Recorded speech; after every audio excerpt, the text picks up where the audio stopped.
IAS అధికారులు తమకు నచ్చిన రాష్ట్రాల్లో పని చేయడానికి తాము పలుకుబడి అంతటిని ఉపయోగిస్తున్నారు.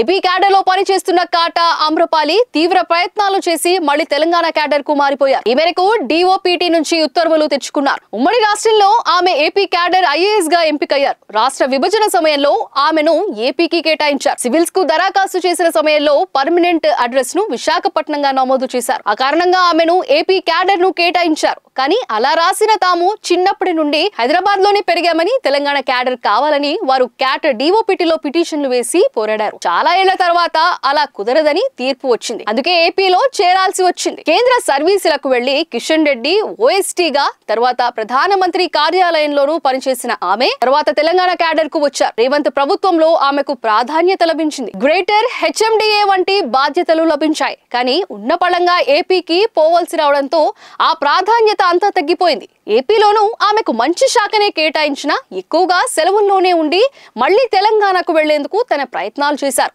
చివరకు సక్సెస్ అయ్యారు.